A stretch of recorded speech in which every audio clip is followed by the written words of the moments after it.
6ix9ine sat down with the Dancer Project like it was just another regular interview, but the vibe flipped fast the second Fat Joe's name came up. One simple question about Joe's old comments turned the whole room tense in seconds. Fat Joe said that... Fat Joe's a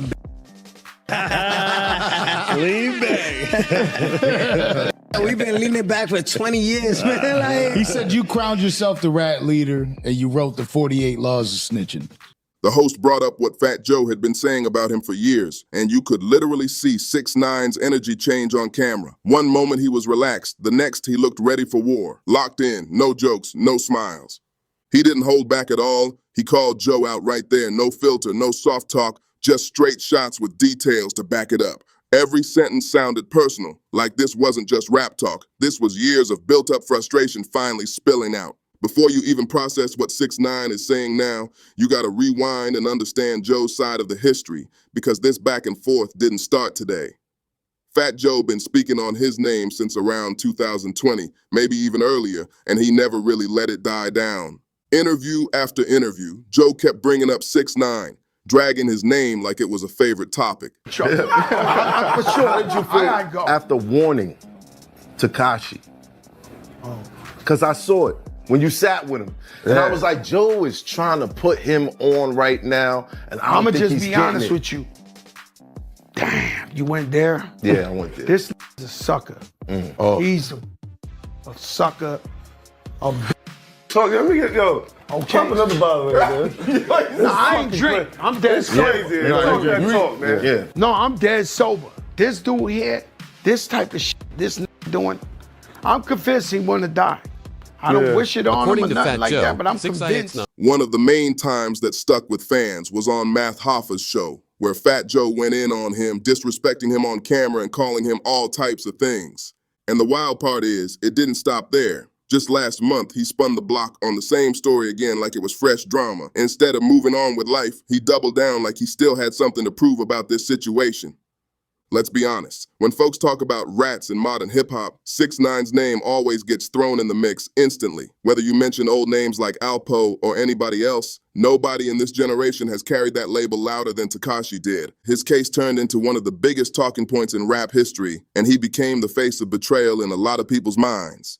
He didn't just get accused, he owned the role in a way that made it impossible for the culture to ignore, and Fat Joe clearly never forgave him for that. During that Hoffa interview, Joe even went as far as calling him a punk and a beat. Everybody knew what he was hinting at. He's miserable in his body. He can't look in the mirror. Nah, I don't know if he gotta be. He's a lot of He just got knocked. So now the man snitch, right? Cool, do you, whatever. I don't like the taunting. I try to tell him, like, what happens? Like, yo, bro, listen, I didn't know if he really did it. I didn't know what was going on. The crazy shit is when I talked to him in that interview, I talked to him off the air, and he lied to me and told me, yo, this is just an image, I'm fronting this and this and that. He told me that in front of Shotty and them. They were standing right there with him. He said, what? Joe, He claimed he tried to warn 6ix9ine about the Rico case before it all went down, saying he saw it coming from miles away. But Tekashi didn't listen, and when the feds moved, the whole empire collapsed overnight. You'd think once a man hits his 40s, peace starts to matter more than pride, but Joe keeps spinning this same story like he's still chasing street arguments instead of focusing on his legacy. 6ix9ine even said it himself. The way Joe keeps repeating the disrespect feels unnecessary, like he's dragging a name just to keep the narrative alive. Still, Tekashi made one thing very clear in that new interview. He said he's not trying to start some fresh beef for clout. He even pointed out, he ain't snitch on me and he ain't snitch on nobody I know. But then he brought up something deeper that made the room quiet real quick, hinting that Joe's problem might not be as righteous as he wants people to think. 6ix9ine started peeling back the layers on how Fat Joe has been moving. What's the event in hip-hop that broke the camel's back? Pause. To make it to where you could snitch, and if you make good music or something, you could still live out here in hip-hop. Like, what was the straw that broke the camel's back in hip-hop, where we had a code and there is no code no more? There just isn't no code no more. And what do you think is the event that, you know, I remember growing up, even if you was fronting, you wasn't a real gangster, but you was spitting gangster rap shit. You wasn't with calling him out for acting like the official judge of street morals in hip-hop. He said Joe been walking around like some self-appointed prime minister of realness, always preaching like he's the guardian of the code. That's Joe's whole public identity now, the guy who hates rats, the one who's always warning the youth not to follow the wrong path, the guy who says he stands on loyalty no matter what. Every podcast, every interview, he turns into a street counselor handing out rules like commandments. But the thing is, most of those harsh comments about Tekashi didn't just pop up last week. They go way back. After the case, Joe put him on blast in multiple interviews, and even when things cooled off, every time the topic popped back up, he'd throw more shade. It was mostly calm until last month, when Fat Joe sat down with Joss and decided to drag the whole thing back into the spotlight again. He said he couldn't sleep one night, just laid there thinking about who kicked off what he called the snitching epidemic in hip-hop. And of course, he pointed straight at 6ix9ine. That's when it started looking less like concern and more like obsession. Years later, careers in different lanes, but Joe is still replaying the same moment like it's haunting him personally. Fans started asking themselves why another grown man is losing sleep over someone who's not even in his circle like that anymore. Then comes the biggest question. right now, this Too many of them. sold out concerts. I don't think you can escape them. They're all around. They're like New York City rats. Humans. It's rats everywhere. And everywhere is everything, you know. Too many Fredos, not enough Michaels. That's a fact. You know, some of these guys got to take a boat ride, never come back. Sammy the Bull is the most famous rat on the earth. Sammy the Bull. Then you came Alpo, guy everybody looked up to, charismatic, Harlem fly, Louis Vuitton. What does any of this really have to do with music? Why is Joe treating this like a detective case instead of focusing on his catalog, his business moves, his own history in the game? Especially since, let's be real, Tekashi's recent music hasn't been shaking the culture like it did at his peak. His latest releases haven't gone crazy on the charts. His snippets aren't dominating timelines like before, and that wild rainbow hair viral hit era is clearly not what it used to be. So when Fat Joe keeps going at him over morals, it doesn't feel like competition. It feels like he turned a street code into a talking point he can't let go of. He's not going bar for bar with Tekashi. He's giving long speeches about ethics like he's rewriting the rule book of rap. But here's where 6ix9ine really flipped the discussion. He pointed out that most hip-hop listeners are not even from the streets to begin with. So why keep trying to apply hardcore street laws to the whole genre when the majority of the audience never lived that type of life? Most fans never hustled, never ducked law enforcement, never lived in that constant risk zone, but they still talk like they're part of a secret code. Even a lot of black listeners didn't grow up in that lifestyle, and that's just facts. So Tekashi basically asked, how can you expect a whole culture of fans to act like they live by a set of rules that only a small percentage truly understand? 6ix9ine took it even further by pointing straight at the actual crowds you see at big shows today. He called out how rap is global now, packed with fans from all kinds of backgrounds, and most of them are nowhere near street life. I be spitting so much facts that I make jokes to distract. That's the next bar in my song. Don't like the truth, so y'all make jokes to distract. We know this lying, right? All right, yo, listen to me. Listen to me. But there's a lot of people that say he ain't lying. He ain't lying? Yeah. All right, which one's my camera? If Fat Joe is not lying, the next person on the Dance Project, bring Big Pun's son. Bring Big Pun's son on the Dance. He said, if you pull up to a huge tour stop this year and really look around, you'll notice quick that a big chunk of the crowd isn't black and definitely not from the hood. At a lot of these shows, he claimed 70% or more of the audience is from outside that environment. You go to something like a Drake concert and see the breakdown, fans from everywhere, all races, all lifestyles, but barely any deep street presence in the building. That's not disrespect, that's reality in the 2020s music culture. So Tekashi's question hit hard. Why should rappers be judged like they're still living in a small block code when the people buying the tickets, streaming the songs, and buying the merch do not live by that same code at all? It's entertainment to them, not survival. He compared it to expecting movie fans to live like the villains they watch on screen just because they enjoy the storyline. It doesn't make sense to hold artists to an extreme real-life standard when the main audience treats it like content, not real-life rules that they wake up to every day. But even with all that, Fat Joe still sees Tekashi as the #1 symbol of breaking the code of the streets. He blames him for what he calls the new wave of people not caring about the old rules of loyalty and silence, saying Tekashi turned the game into something the older generation doesn't even recognize.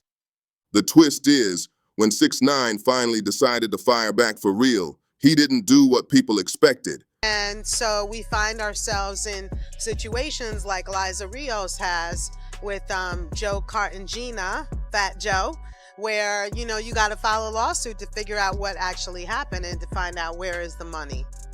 So today, although Fat Joe's lawyers originally filed an answer in the case, they subsequently filed a motion to dismiss, as did Jelly's Jams, not claiming that they don't owe any money, but just... Most people who get labeled as rats try hard to deny it, run from it, hide from any questions connected to it. But Tekashi didn't move like that at all. Instead of ducking the reality of what happened, he used it as a weapon and called out what he saw as pure hypocrisy. He looked straight at Fat Joe's street preacher image and basically said, "How you speak on loyalty and honor when your own track record doesn't match the speech you're giving." He accused Joe of bragging about being solid while not actually living by the same code he constantly pushes on everybody else. That's when Tekashi brought up something that took the conversation to a whole new level: Big Pun's family and Fat Joe's role in their story. The moment 6ix9ine mentioned Big Pun's family, the whole tone of the interview shifted from rap talk to something way deeper. In street culture, when your close friend passes away, especially someone you got rich with, the rule is simple: you look out for their people. That's considered sacred. If you made money together, shared the same grind, same studios, same stages, then making sure their family is good is supposed to be an unspoken responsibility. It's treated like a real test of character, not just a nice gesture. According to Tekashi, Fat Joe didn't live up to that code when it came to Big Pun's family, and that accusation hit like a thunderbolt. He claimed Joe didn't support them the way a real one should have, and that's exactly why he brought up Big Pun's son, to expose the gap between what Joe says and what he allegedly did. In that viral clip, 6ix9ine looked dead into the camera and dropped the line that made everybody freeze. "You talking about morals, but you ain't even take care of your brother's people." That one sentence was like a punch to the chest because it didn't attack Joe's talent, it attacked his character. For years, Fat Joe has been preaching loyalty, respect, and honor like he's the official spokesperson for the streets. Tekashi flipped that whole image upside down with one shot, turning Joe from a teacher into someone who might not be following his own lesson plan. The internet reacted instantly. Clips started flying around, people cutting that one quote and posting it everywhere. Fans, bloggers, and even older heads from the culture began weighing in because Big Pun isn't some random name. He's a certified legend, one of the most respected from the Bronx. So when 6ix9ine accused Fat Joe, who was known as Pun's close friend and collaborator, of not taking care of Pun's family properly, it hit extra deep. People started asking serious questions. Did Joe really move how he claimed, or was Tekashi exposing something that others were too scared or too respectful to bring up in public? To be fair, Fat Joe has always tried to defend himself on this topic.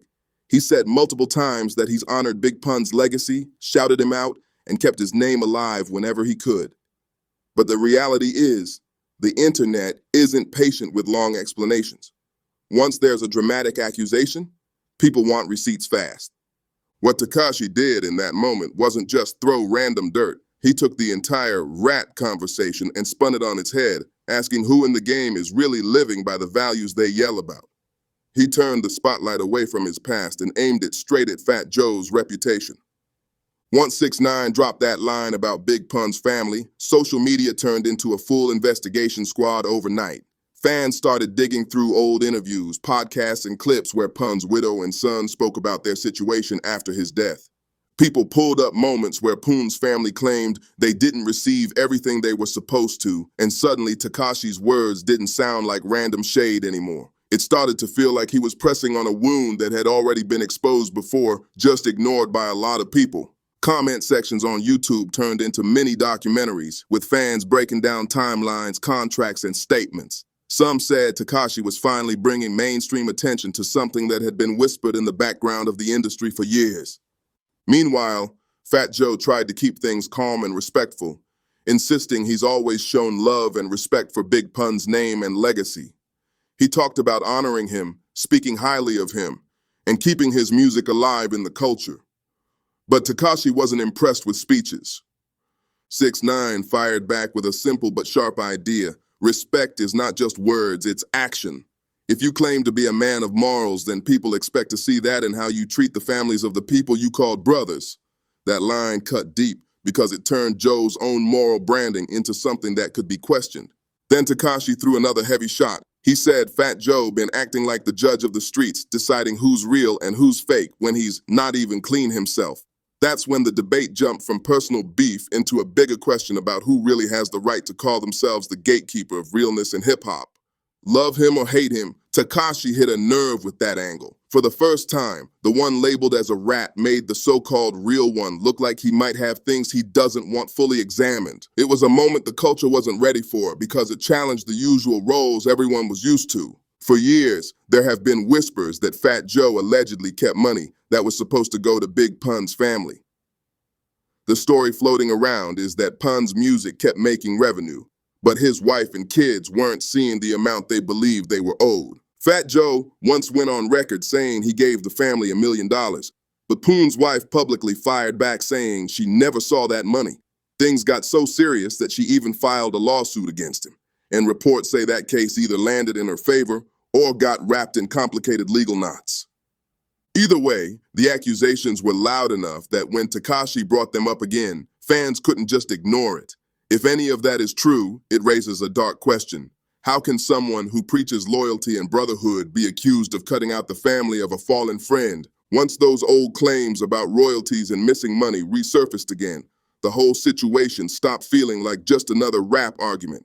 According to Pun's family, his catalog kept earning, but they weren't seeing the checks they expected, which only made Tekashi's call-out sound more pointed. When they allegedly questioned Fat Joe, the story goes that he told them, "Ain't no money coming in, man, it's all going to prior obligations." But when they looked deeper, they supposedly discovered there actually was money flowing and someone was collecting behind the scenes. That kind of claim shook a lot of fans.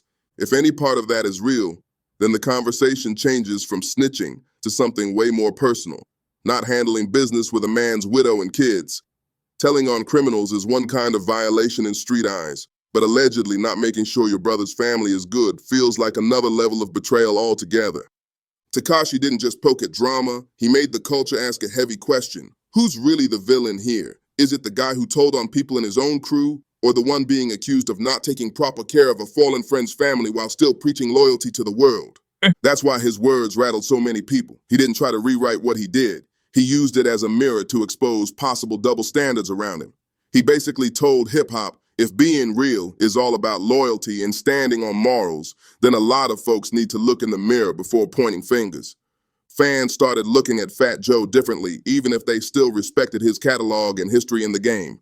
The image of the forever loyal, always solid OG started to show cracks once these accusations got pushed back into the spotlight. And that's where Tekashi's point hits hardest.